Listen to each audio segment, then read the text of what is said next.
March 3rd, 1952, 10:17 p.m. Mickey Cohen's hands were steady as he poured another round of champagne for the table. The Emerald Room was packed wall to wall, 400 people dancing to Ella Fitzgerald's live performance, spending money like Prohibition never ended. Mickey had built something special here on West 52nd Street in Manhattan. 5 years of work, every brick, every light bulb. And if you like this video, remember to leave a like, subscribe, and turn on the notification bell.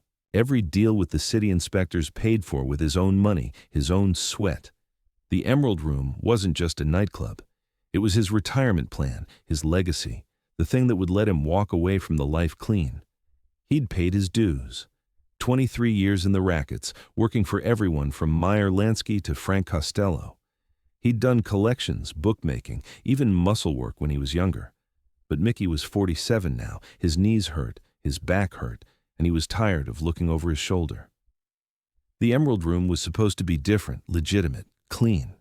He'd filed the paperwork, paid the taxes, even joined the Chamber of Commerce.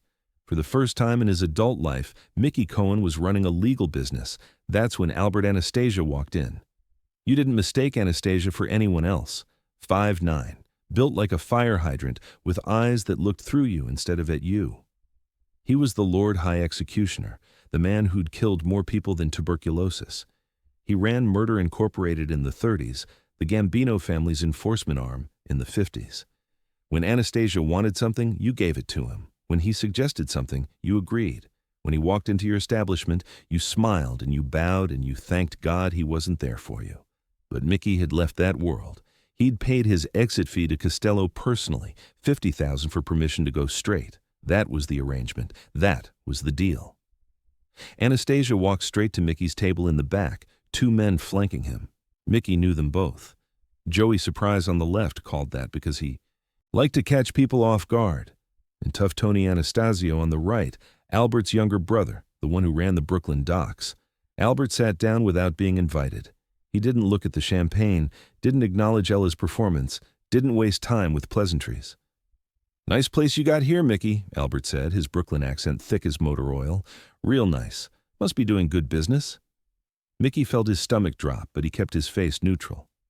"Can't complain. Steady crowds, good music, clean operation." "Clean," Albert repeated like he was tasting the word. "That's what I hear. You went straight, right? Paid your fee to Frank, walked away from the life." "That's right. See, that's what I respect about you, Mickey. You knew when to get out. Smart. Most guys, they stay too long, end up in the river or Sing Sing." Albert leaned back in his chair, his eyes scanning the room. "But here's the thing about clean businesses, Mickey. They still exist in our world. You understand? You might not be in the life no more, but your club, it's still on our streets, serving our people, making money in our city." Mickey knew where this was going. He'd been dreading it for 6 months, ever since the Emerald Room started turning real profit. "I paid Frank Costello for my exit. That was the deal. I'm out." Albert smiled, but there was nothing warm in it. "Frank handles Frank's business. I handle mine. And my business is making sure certain arrangements get respected. You're running a club in Midtown Manhattan. That's Anastasia territory. Has been since 1943. Every club on this block pays tribute. You know this." "I'm not in the life anymore, Albert. I'm a civilian now." "There's no such thing as a civilian when you used to be what you were. And if you like this video, remember to leave a like, subscribe, and turn on the notification bell," Albert said, his voice dropping lower. "You think you can just walk away? You think you can make $30,000 a month off a club in my territory and not give me my cut? That ain't how this works." Mickey had known this. Moment was coming, but he'd hoped, prayed, that his deal with Costello would protect him. Clearly, it didn't. "What are you asking for?" Albert pulled out a silver cigarette case, lit a Lucky Strike, took a long drag. 20% of gross, every week, cash, no books, no records, just an envelope. You do that, we protect the place. Make sure the cops don't hassle you, make sure the unions don't cause problems, make sure nothing unfortunate happens. 20% of gross would destroy him. The club's margins were already thin. Entertainment costs, union labor, payroll, city fees. There wasn't room for another 20% off the top. Mickey would be working just to pay Anastasia. "That's too much, Albert. I can't do 20% and stay in business. Then you go out of business, or you figure it out. Anastasia stood up. I'll give you 3 days to think about it. Friday night, I come back and you hand me an envelope with this week's cut or we got a problem. Mickey spent the next 2 days doing math that wouldn't work. 20% of gross was $6,000 a week, over $300,000 a year. His net profit was maybe $8,000 a month. Anastasia was asking for 3/4 of his income. It was impossible. But refusing Anastasia was suicide. Mickey had seen what happened to people who told Albert no. There was Giacomo Marino in 1947, the restaurant owner who wouldn't pay. His place burned down with him inside. There was Harry Schuster in 1949, the booking agent who tried to organize independent talent. They found him in the trunk of his own Packard with an ice pick through his ear. There was Willie Stein in 1951, the union organizer who thought he could negotiate. He disappeared. They never found the body. Albert Anastasia didn't bluff, didn't negotiate, didn't make empty threats. When he said there would be a problem, he meant you would stop breathing. Mickey called Frank Costello. If anyone could talk sense to Albert, it was Frank. They'd worked together for 30 years, ran the commission together, split territories together. Costello picked up on the fourth ring. Mickey, what is it? Frank, I got a situation. Albert came to see me at my club. He wants 20% of gross weekly. There was silence on the other end. Then, you paid me your exit fee. You're square with me. I know, but Albert says your business is your business. He says the club's in his territory. It is in his territory. So what do I do? Costello sighed, the sound of a man who'd had this conversation before. Mickey, I can't help you. Albert's running his own operations now. I got no control over what he does in Manhattan. If he wants tribute, that's between you and him. Frank, come on. 20% will kill my business. Then give him 15. Negotiate. But I'm telling you, Mickey, don't refuse him. That man's got a short fuse and a long memory. Costello hung up. Mickey tried Lansky next. Meyer had been his mentor, the man who taught him the math of the rackets, how to make money without getting killed. But Lansky's secretary said Mr. Lansky was in Havana and wouldn't be back for 3 weeks. Nobody else would touch it. Going against Anastasia was going against the Gambino family, and going against the Gambinos meant war. Mickey was alone. Friday night, March 7th, 1952. The Emerald Room was packed again. Friday was always the biggest night, wall-to-wall crowds, champagne flowing, Cab Calloway and his orchestra on stage. Mickey wore his best suit, a charcoal gray number from Brooks Brothers. If this was going to be his last night as an independent businessman, he was going to look the part. Anastasia arrived at 11 p.m. with the same 2 men, Joey Surprise and Tough Tony. They walked through the crowd like Moses parting the Red Sea. People stepped aside without being asked, recognition and fear in their eyes. Albert sat at Mickey's table. He didn't order a drink. He just put both hands flat on the table and stared at Mickey. You got something for me? Albert asked. Mickey had prepared a speech. He'd practiced it all day, finding the right words, the right tone, respectful but firm, acknowledging Albert's position without surrendering his autonomy. Albert, I respect what you've built. I respect your authority in this city, but I can't give you 20%. It's impossible. The numbers don't work. I'd be losing money every week just to stay open. Albert's expression didn't change. So, you're refusing? I'm asking you to understand my position. I'm not in the life anymore. I paid my exit. I'm running a legitimate business, paying taxes, following the law. I can't operate on those margins. You're refusing, Albert repeated, his voice flat. Mickey's heart was pounding, but he'd committed now. He couldn't back down. I'm saying I can't pay. It's not possible. And if you like this video, remember to leave a like, subscribe, and turn on the notification bell. The room felt smaller suddenly. Cab Calloway's trumpet sounded distant. Joey Surprise put his hand inside his jacket, where Mickey knew he kept a 45. But Albert held up one finger. Not yet. Let me explain something to you, Mickey, so we're clear, Albert said, his voice conversational now, almost friendly. You think you left the life. You think you paid Frank Costello 50 grand and now you're clean. But you were never in the life, Mickey. You were always in our life. We let you collect. We let you book. We let you do business because it was good for us. And when you wanted to retire, we let you retire because taking your money was easier than dealing with your corpse. He leaned forward. But you don't get to profit in our city without tribute.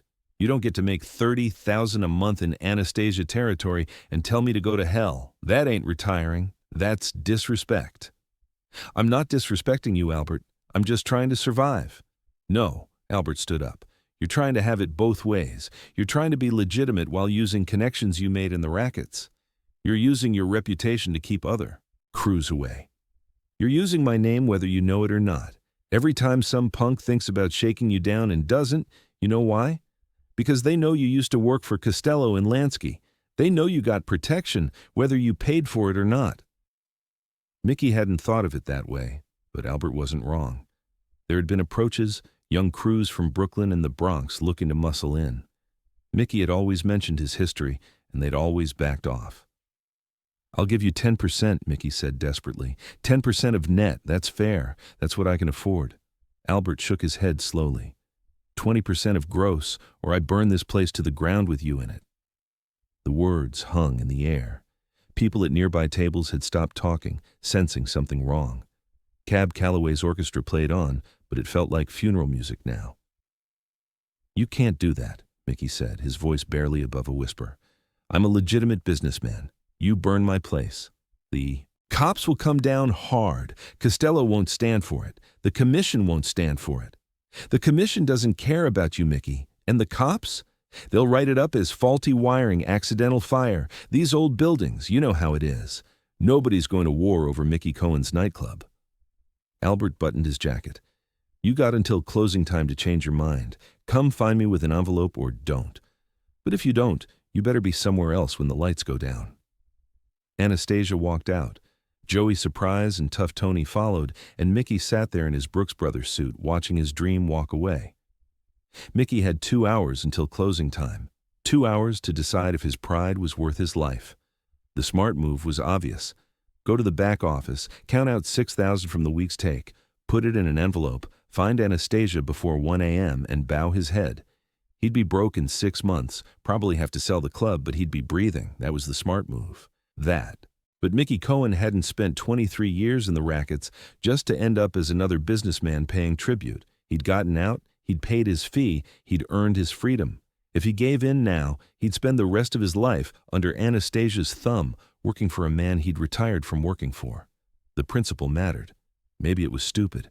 Maybe it was pride. Maybe it was just exhaustion from a lifetime of bowing to men like Albert Anastasia. But Mickey decided he wasn't paying. At 12:30 a.m., he called the fire department. Not 911, he called the station directly, asked for Captain Mike Riley, a guy Mickey had known for 15 years, a guy who drank free at the Emerald Room every Thursday. Mike, it's Mickey Cohen, I need a favor. Mickey, it's past midnight, what's going on? There might be a fire at my club tonight. I need you to have a truck nearby, ready to respond fast. There was a pause. What do you mean, might be? I mean, Albert Anastasia told me he's burning my place down if I don't pay tribute. I refused, so I need you ready. Jesus Christ, Mickey. You refused Anastasia? Are you insane? Probably, but I paid my exit. I'm not giving him 20% for the rest of my life. Mickey, you gotta pay him. You know what he does to people. I know, but if I pay him, I'm not retired. I'm just working for a different boss. At least this way, I go down standing up. Riley sighed. I'll have a truck on 52nd Street. But Mickey, if this place burns, you gotta get out first. Don't be a hero. Anastasia's killed guys for less than this. I know, Mike. Thanks. Mickey hung up. Then he did something that surprised himself. He walked onto the stage and whispered to Cab Calloway. Cab, I need you to finish your set early. I need everyone out of here by 12:45. Calloway looked confused. Mickey, we're contracted until 1 a.m. I'll pay you for the full night. I need the place empty in 15 minutes. And if you like this video, remember to leave a like, subscribe, and turn on the notification bell. Something in Mickey's face must have communicated the urgency because Calloway nodded. He announced to the crowd that due to a scheduling conflict, they'd be closing early tonight. Drinks were on the house for the last call, and everyone needed to settle up and head out. There were groans, complaints, a few people demanding refunds, but Mickey's staff moved efficiently. By 12:50 a.m., the Emerald Room was empty, except for Mickey and 3 bartenders. "You guys go home," Mickey told them. "But boss, we gotta clean up, lock up." "I'll handle it. Go. Now." They looked at him like he was crazy, but they went. Mickey stood alone in his club, surrounded by empty tables and half-finished drinks, the stage lights still glowing warm, the smell of cigarettes and perfume hanging in the air. This was his place. He'd built it, and if Anastasia wanted to take it from him, let him try. At 1:03 a.m., Mickey saw the glow through the front windows, orange light flickering, growing fast. He walked to the door and looked out. Across the street, Joey, surprised, stood next to a black Buick, holding a gasoline can. The front entrance of the Emerald Room was already burning, flames crawling up the doorframe, licking at the awning. Albert Anastasia sat in the back seat of the Buick, window rolled down, watching. Mickey stepped outside. The heat from the fire was immediate, intense. Joey's surprise grinned at him from across the street. "Too late to change your mind, Mickey," Joey called out. Mickey looked at Anastasia. For a moment, their eyes met. There was no anger in Albert's face, no satisfaction, just cold professional detachment. This was business. This was the price of refusal. Mickey raised his hand, not in surrender, but in acknowledgement. "I see you. You did what you said you'd do. And I'm still standing." The fire spread fast. Within minutes, the entire front of the building was engulfed. Mickey heard sirens, Captain Riley's truck screaming down 52nd Street, but it wouldn't matter. The Emerald Room was gone. Mickey watched it burn, watched 5 years of work turn to ash and smoke, and felt something strange. Not regret, not fear, relief. The fire burned for 3 hours. Captain Riley's crew saved the surrounding buildings, but the Emerald Room was a total loss. By 4 a.m., there was nothing left but a smoking shell, the neon sign that once said, "The Emerald Room," now just twisted metal and broken glass. The fire inspector arrived at dawn. His name was Patterson, a thin man with round glasses and a clipboard. He walked through the ruins, taking notes, examining burn patterns. Mickey sat on the curb across the street, still in his Brooks Brothers suit, now covered in soot. Patterson came over. "Mr. Cohen, I'm ruling this as arson. Accelerant used, probably gasoline. Ignition point at the front entrance. You got any idea who might have done this?" Mickey looked at him. "Faulty wiring, these old buildings, you know." Patterson wasn't stupid. He knew exactly what this was, but he also knew that if Mickey wasn't willing to name names, there was no case. "Faulty wiring," Patterson repeated, writing it down. "You got insurance?" "Some, not enough." "Never is. Sorry about your place, Mr. Cohen." Patterson left. The sun came up over Manhattan, the city waking up like nothing had happened. By 8 a.m., word had spread through the underworld. Mickey Cohen refused Albert Anastasia's tribute demand. Anastasia burned his club down. Mickey walked away. The story had 2 reactions. Half the people in the rackets thought Mickey was an idiot. You don't refuse Anastasia. You don't make a stand on principle when the principle costs you everything. Albert had proven his point. Cross him and you lose. The other half thought Mickey was a hero. He'd stood up. He'd said no. He'd lost his business, but he'd kept his dignity. For guys who'd spent their lives bowing to men like Anastasia, that meant something. Meyer Lansky called Mickey 3 days later. "I heard what happened." "Yeah. You're an idiot, Mickey." "I know. But you got balls. What are you going to do now?" Mickey had been thinking about that. The insurance payout would cover his debts, barely. He had maybe $15,000 left after everything was settled. And if you like this video, remember to leave a like, subscribe, and turn on the notification bell. Not enough to rebuild, not enough to open another club, maybe enough to disappear. "I'm thinking California," Mickey said. "Los Angeles. Start over. Maybe open a small bar, nothing fancy." "California's Dragna territory. Jack Dragna runs L.A. I'll talk to him, pay my respects. Make it clear I'm not competing, just surviving." Lansky was quiet for a moment. "You want my advice? Take the 15 grand, buy a liquor store in the valley, live quiet. You stood up to Anastasia, you got your moral victory. Now live long enough to enjoy it." Mickey took the advice. He left New York in April 1952, drove across the country in a used Ford, and landed in Los Angeles. He met with Jack Dragna, paid a respect fee of $5,000, and with the remaining $10,000 bought a small liquor store in Sherman Oaks. He ran it for 23 years. Quiet, legal, boring. He died in 1975, natural causes, in his sleep. He never opened another nightclub. Albert Anastasia never mentioned Mickey Cohen again. The message had been sent. In October 1957, 5 years after the Emerald Room burned, Anastasia was getting a haircut at the Park Sheraton Hotel barbershop in Manhattan. 2 men walked in with revolvers and shot him 10 times. He died in the barber's chair, covered in hot towels, his face frozen in surprise. Nobody knows for sure who ordered the hit. Some say it was Vito Genovese. Some say Carlo Gambino.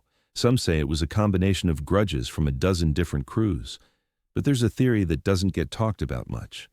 The theory is that Anastasia had made too many enemies doing exactly what he did to Mickey Cohen. Burning businesses, killing people over principle, demanding tribute from men who'd earned their exits. Eventually, you make so many enemies that someone's going to walk into your barbershop with a gun. Mickey Cohen never celebrated Anastasia's death, but when he heard the news in his liquor store in Sherman Oaks, he allowed himself a small smile. Because here's what Mickey understood that night in March 1952. Sometimes the fight isn't about winning. Sometimes it's about refusing to lose on someone else's terms. The Emerald Room burned. Mickey lost everything. But Albert Anastasia never collected a dime. And in the world they both came from, that was its own kind of victory. Mickey died in his sleep peacefully, at 70 years old. Anastasia died bleeding on a barbershop floor at 55, killed by men who'd learned from watching what happens when you push too hard. History remembers Anastasia as Lord High Executioner, the man who built Murder Incorporated, one of the most feared gangsters in American history. History barely remembers Mickey Cohen, the club owner who said no. But everyone who was there that night on West 52nd Street watching the Emerald Room burn while Mickey stood outside refusing to run, they remembered. They told the story for years, passed it down. And the lesson was simple. You can take everything from a man except the choice to stand up. Mickey chose to stand, and sometimes, in a world built on fear and tribute and bowing your head, that choice is worth more than the building that burned. The Emerald Room was gone by sunrise, but the story of the night Mickey Cohen refused Albert Anastasia lived forever. And in the end, stories last longer than clubs, longer than money, longer than fear, sometimes even longer than the men who tried to break you.